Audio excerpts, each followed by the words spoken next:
Sided the whale. Oh, the horrid things those worms. I had no idea just how rampant the infestation was. At that point, my thoughts were only of escape. And I had a plan. Yes, I'm sure you did.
These worms, they made your Nigirayatni whale sick.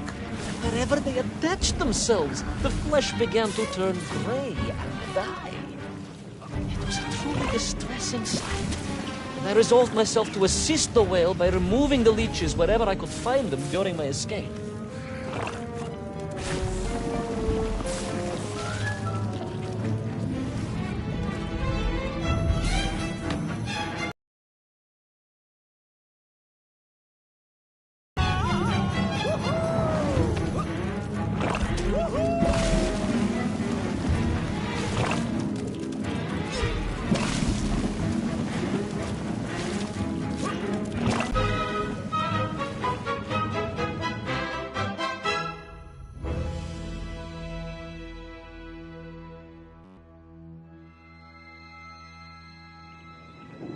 In my mind, it was a simple plan, General. I would climb up through the whale's throat into its mouth, then wait until it opened it to feed and swim out. Ah, yes. Brilliant, Ivan Ivanovich. Only one or two minor flaws with it. For example, did it not occur to you that the whale will likely be deep underwater when it ate? Вы правы, General, but I am a strong swimmer. As a child, my parents would take us to holiday near Irkutsk, where we took constitutionals in the waters of Lake Baikal. In fact, my mother often called me her маленький морской котик.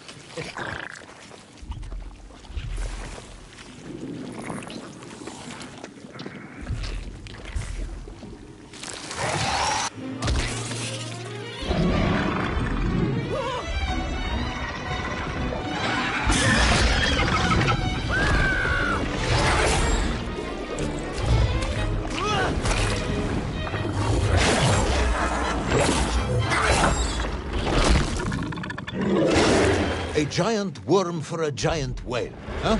At the risk of repeating myself, it was huge, General. The Moscow University Zoological Society may be interested after all.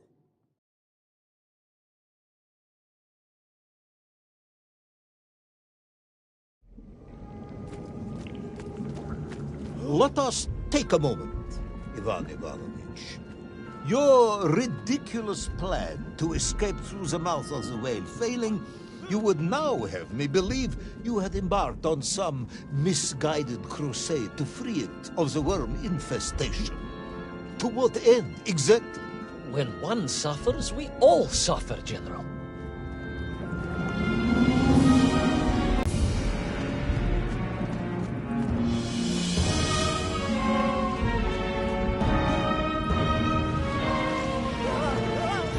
Your ideological commitment is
And then, victorious, the whale would surface to expel the remaining poisonous muck and slime from its body. And at that point, I could escape through the nearest convenient orifice. In this case, most likely the blowhole. That is the most revolting thing I've ever heard. General, we are Russians. We have withstood the sheer force of nature and history and emerged triumphant.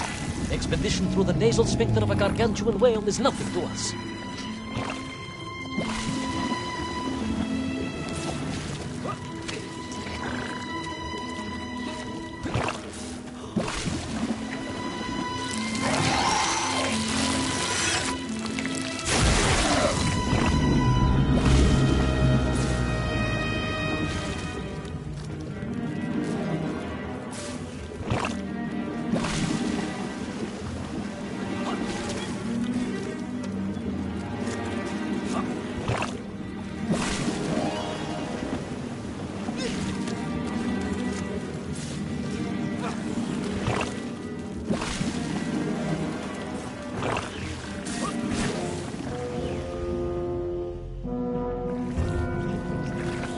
And then, victorious, the whale would surface to expel the remaining poisonous muck and slime from its body. And at that point, I could escape through the nearest convenient orifice. In this case, most likely the blowhole. That is the most revolting thing I've ever heard. General, we are Russians. We have withstood the sheer force of nature and history and emerged triumphant. An expedition through the nasal sphincter of a gargantuan whale is nothing to us.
I suppose you would have me believe that the whale was grateful to you. Oh, well, General, that would be presumptuous. I doubt it was even aware of my presence. But I had more immediate problems. For if the whale might have been relieved by my actions, the worms were enraged. Worms Furious. Worms Incandescent. do not feel Violently indignant. emotions. Demented, General. Deranged. Enough!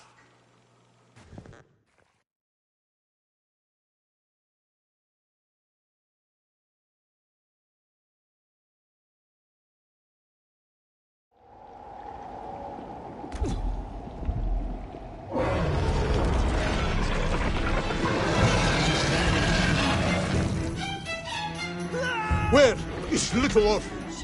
Where is my bomb? Unless you are trying to tell me the whale smashed that as well. No, it did not, General. That would be absurd. No, Ivan Ivanovich, you are absurd. Your story is absurd. This whole ridiculous fairy tale is absurd.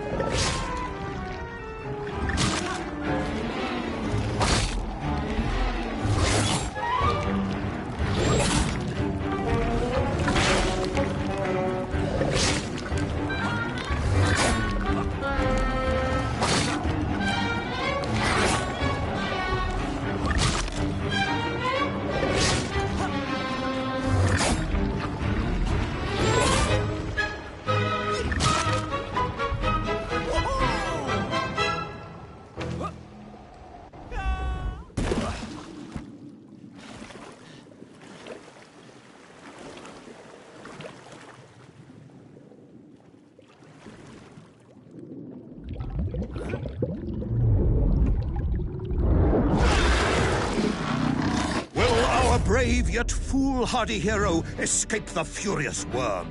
Will he be doomed to spend his days trapped in the innards of a bad-tempered cetacean? Where is the whale swimming to in such a rush? And what will it do when it gets there?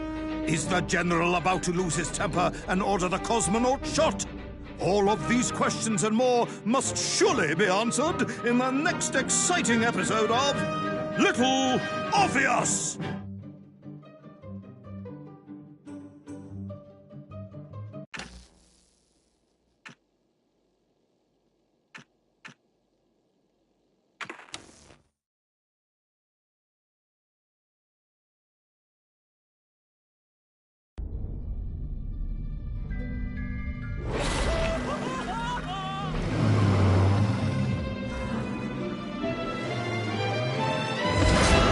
Flew from the whale's blowhole like a supersonic jet. And below me, the ocean became a sheltered bay studded with white shapes. You will be amazed as my epic journey unfolds. For here, it was about to take a most unexpected turn. And it happened like this.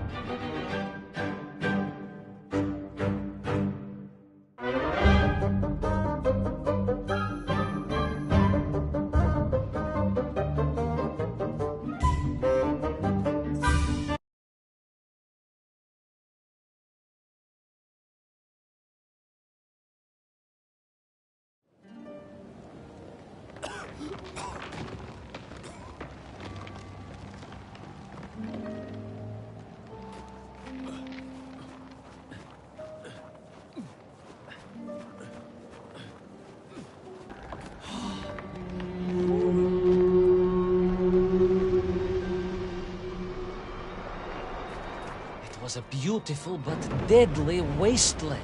Freezing cold, brutally chilling, enough to kill a man in hours. Yet here you are. Indeed, General. An impoverished childhood playing in the streets of Omsk during those bitter winters had made me hardy. I thought you said you grew up in Altai. Ah, General, the life of a poor toy maker's family. We had to move from place to place just to find work.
Sanikov land, eh? Of course, Sanikov himself reported nothing more than a bluish fog on the horizon. Your island may be nothing more than the product of overactive imaginations. General, consider this. Imagine taking a simple peasant, a pig shepherd, for example, and telling him one day humans would fly around the earth beyond the sky. He would say you were stark raving mad, Saldafon, a ridiculous Kazyol Baradati, a buffoon stuffed into a military uniform, a pridurak, a chuchela tuparile. This peasant of yours had better watch his mouth if he doesn't want to spend his holidays in Solovyetsky. Perhaps you should return to your story.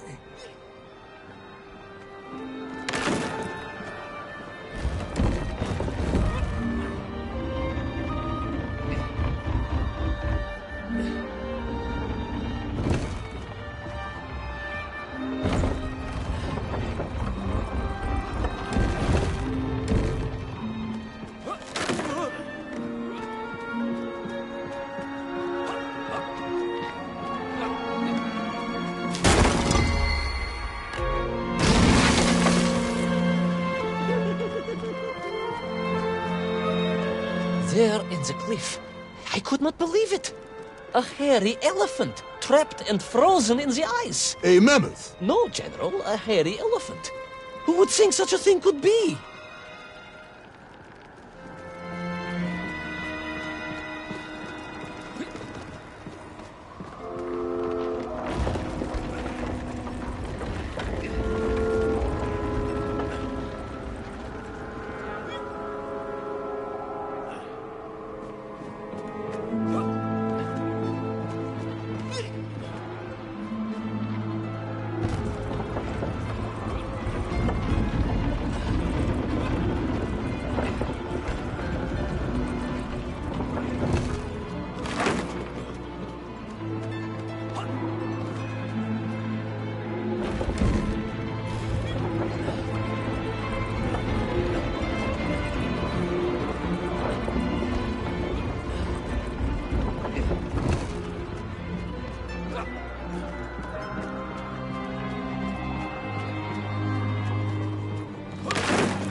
trudged onwards through the blizzard, one foot grimly in front of the other, blinded by the snow, my nose becoming quite blue.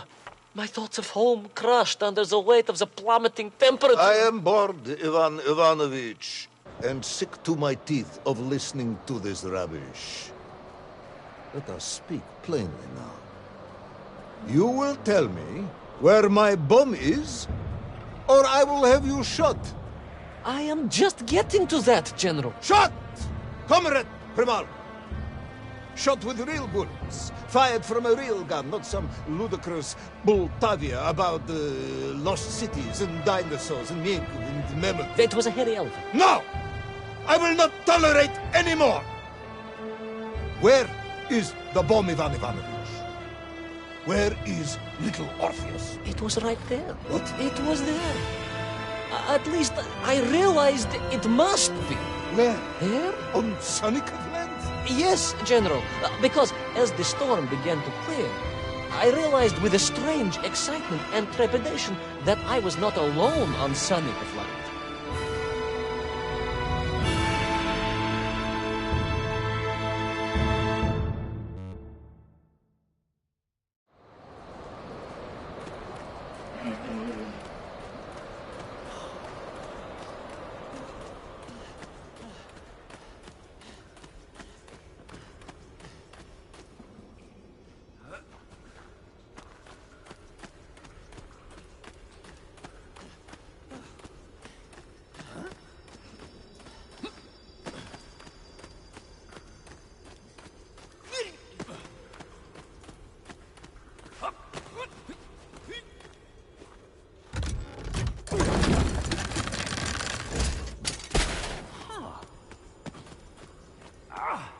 Wait. Go back. You say these lifeboats came from Zarya? A Russian ship? Zarya returned home, but not with all of her crew. And here were the missing lifeboats, trapped in the ice for all of these years. And it could only mean one thing. That you are continuing to hang lapsha on my ears.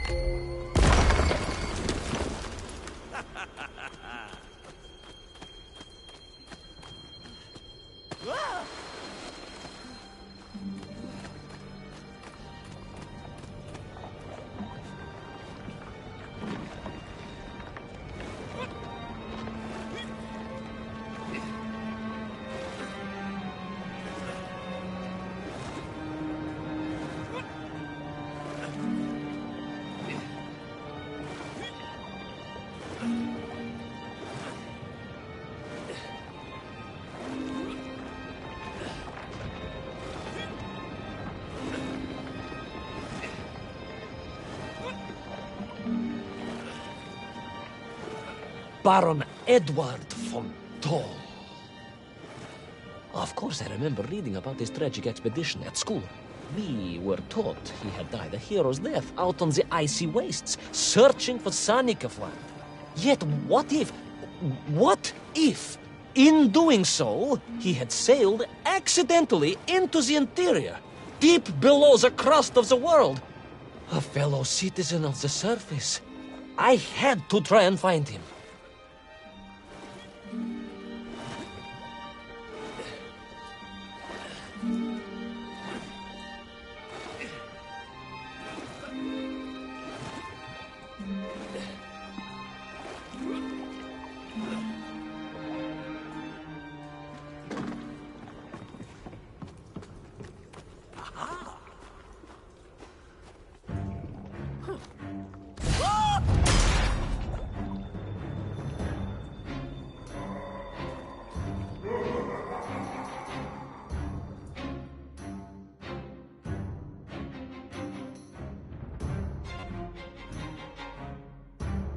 A dead explorer stole my... Not dead, General, but quite insane.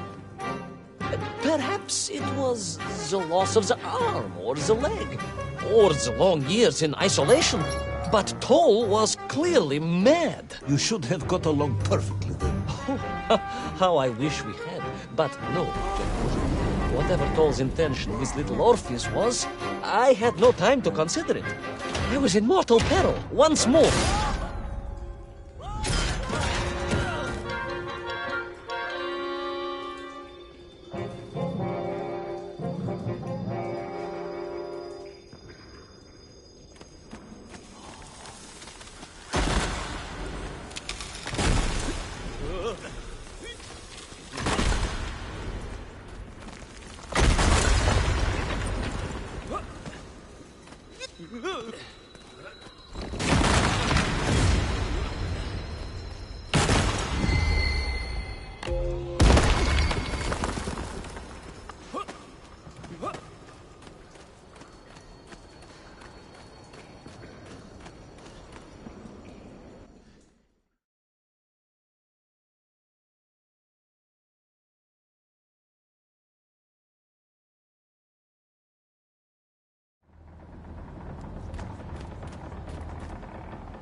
So, you believe that Tol had somehow enslaved the Mienkiv and bent them to his will? I do, General. It was obvious.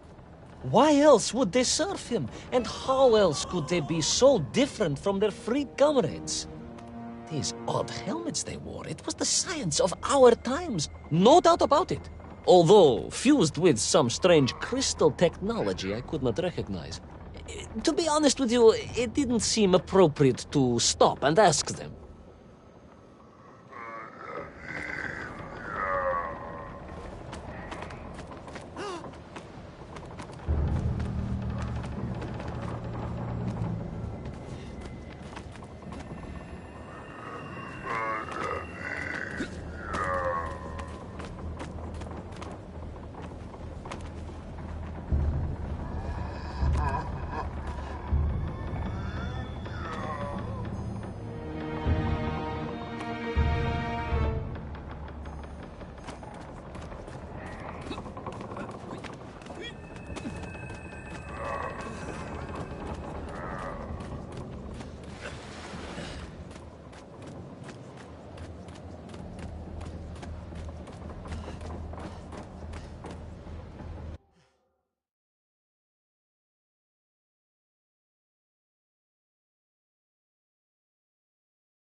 This Tol, you say he was an explorer?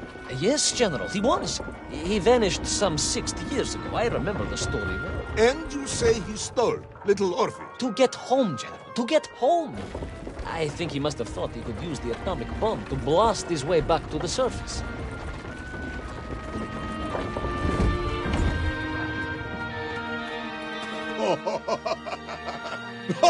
Brilliant, Ivan Ivanovich! And you expect me to believe that a 100-year-old madman not only survived below the Earth's crust, but enslaved his Mienkiv, explored the lost worlds, and discovered the secrets of atomic power, all by himself? Brilliant, Ivan Ivanovich!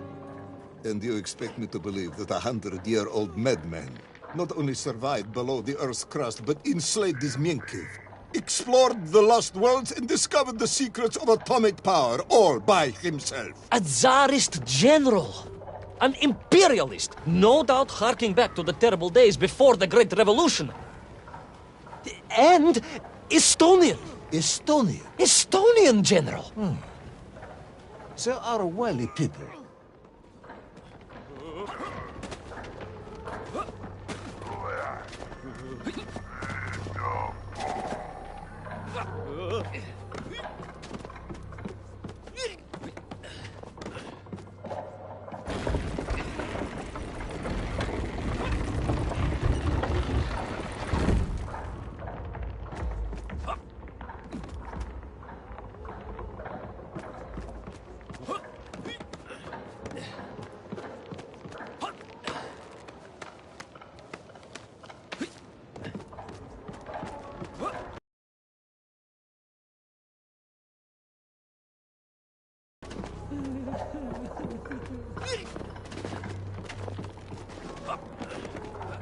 The slave mines stretched away into the distance.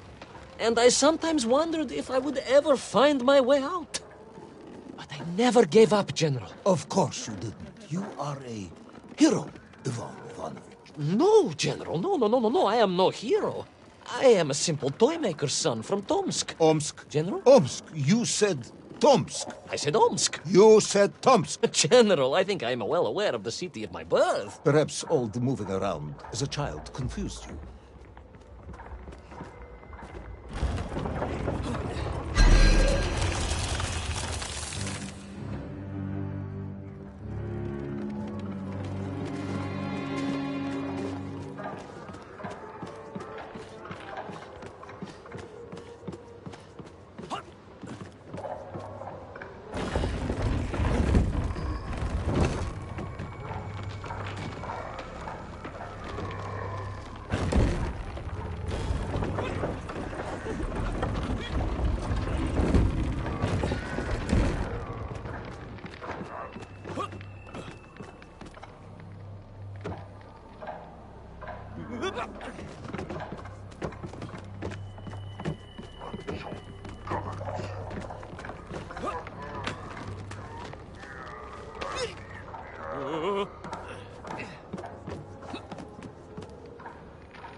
On we flew across the deserted, frozen plateau.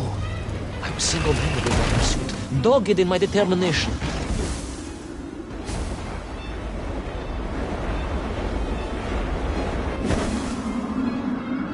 I would take back little Orpheus and prevent Toll from detonating the bomb. Ah, you are as humble as ever, Tavarish.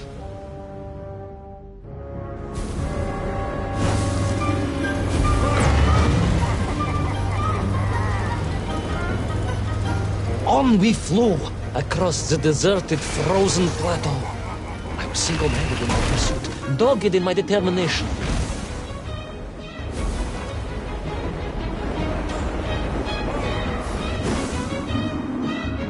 I would take back little Orpheus and prevent Toll from detonating the bomb. Ah, you are as humble as ever, Tavarish. Well, General, you are a great military leader, a great strategist, whereas I am simply the humble son of a watch toy maker, and driven by patriotic fever with no regard for my own safety. I rushed blindly on.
our courageous yet unfortunate hero drown in the depths of an inhospitable frozen sea? Will he thaw out in time to prevent Tull from detonating the bomb? Will the general holiday in Omsk next year? Or Tomsk? Or perhaps both?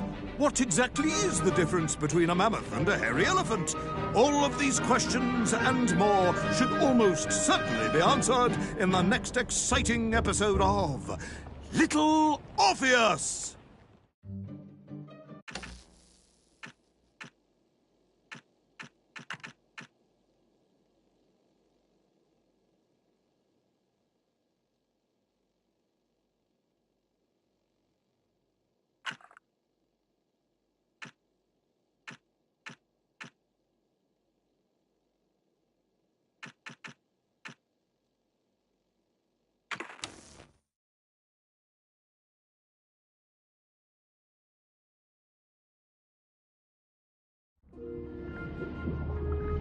I thought I was doomed. But a miraculous thing happened, General. I could breathe. It must have been the helmet that was jammed onto my head. It was a strange and remarkable thing. Some might almost say beyond belief. A narrow-minded fool may indeed, General. But of course, you are no Durak. But even as I sank towards the floor of that lost ocean, my journey was about to take me to darker, stranger territory than ever before. And it happened like this.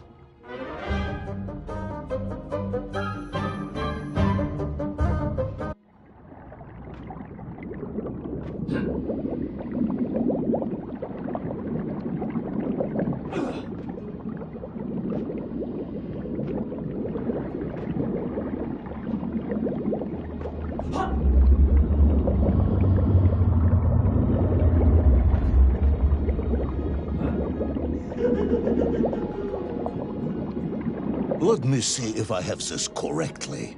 After narrowly failing to apprehend the mad missing explorer Tull and recapture my atomic bomb in your giant snowball, you fell wedged onto your head, enabled you to breathe underwater and resume your pursuit across the seabed. General, you seem perplexed. Perplexed? Perplexed is that the keys to my house are not where I left them. Perplexed is the fact my dog will not eat cheese like other dogs. No, Ivan Ivanovich, I am not perplexed.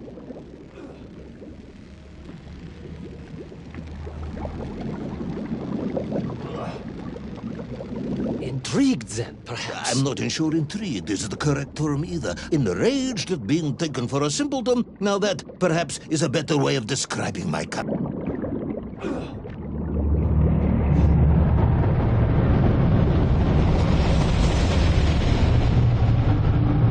That is unfortunate, General. Once again, Comrade Privalov, I must correct you. Unfortunate is losing one's car in a snowstorm. Unfortunate is booking opera tickets on your wife's birthday and getting the date wrong. Oh, was she furious? That is not the issue! Furious. However, now that is a good word. I could speak with your wife. Would that help? I could always have a word with her if you like. I could always have you shot. Oh, you could, but I suspect she would appreciate the gesture less.